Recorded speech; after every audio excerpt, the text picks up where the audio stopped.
And we're pleased to welcome SABC journalist Nntakawana Ngatane. We also have media analyst Melo Magolejo, political analyst Professor Sipho Siepe, and SABC digital news producer Dinilohlanga Mekuto. Good morning and thanks for joining us. Thank you.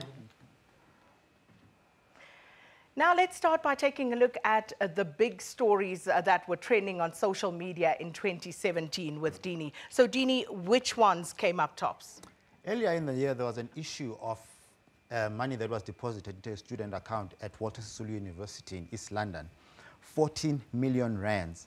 She didn't report it. She just started spending the money. And everyone went on social media saying, what would I have done if I had gotten this amount? A lot of people saying, I wouldn't have given it back. I would have also spent it. She went on a spending spree, having parties, buying expensive liquor, and buying a lot of weaves. Here's a tweet from Ziad Hanwa. He's saying, if 14 million rands got deposited into my account from NSFAS, I'd use it to pay off student debts. Or that's what people are saying. He would respond by saying, what color Lamborghini should I get? So, he'd get an expensive car. That's then, a thought. NSFAS Bola, Sibongile Mani or Money. That's her surname, actually. And that was to be expected. But, yeah, I think one's mind goes, runabout when you start thinking about having that much cash in your bank account. But, of course, the right thing to do, as boring as it is, would be to give it back. Yeah.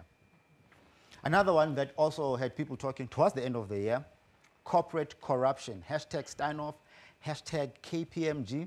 The main issue was with Steinhoff and the term that they were using to explain what went down at Steinhoff. They're saying it's accounting irregularities. Here's a tweet from Samuel saying, so in government, it is fraud and corruption.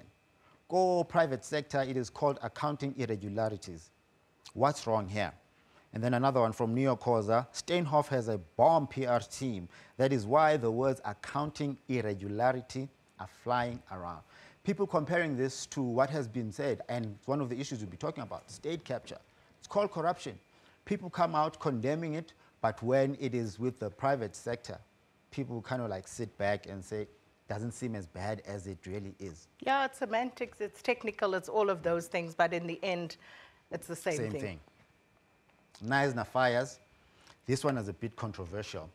The main talking point here was that corporates and people who were involved in providing relief came out flying, had social media campaigns saying, let's help Knysna. People were saying, but if this was in Alexandra, if this was a squatter camp in Diepsloot, we don't usually see corporate getting involved.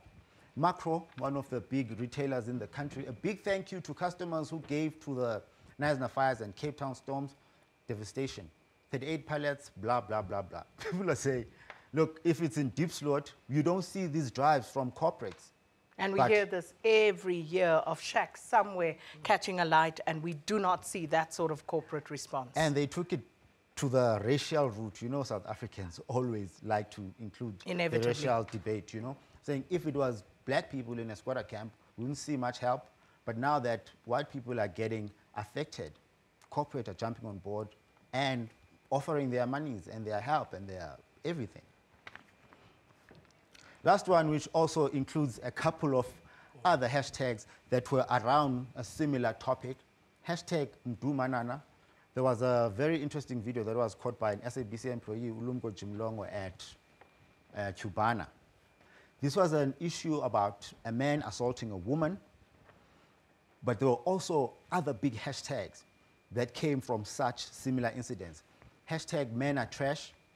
If you remember a while back, there was also an incident of Tembisi Lenyendo who was found at an ESCOM building. And there was talk that a boyfriend could have been involved. There was also Karabo and Sandile. Sandile, a boyfriend who was said to have killed his woman. There was also stories coming from all over the world, mainly Hollywood, and locally there was a soccer boss that was also implicated, Denny Jordan. There were people from Hollywood. I remember Kevin Spacey. Recently I heard about Sylvester Stallone. The issue of women, right? And women also came out with a hashtag Me Too. I've also been violated.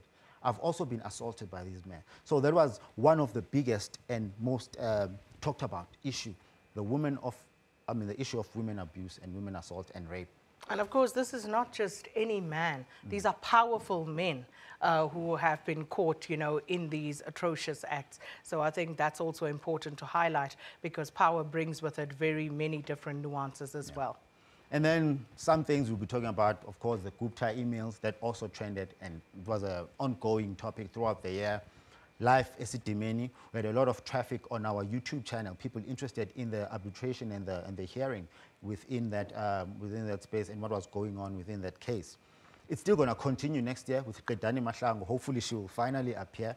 So people have been engaging on a lot of issues. Grace Mugabe was in Sandton.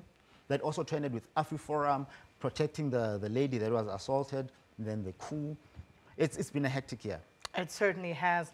But of course, that's what the people on the social media platforms were talking about.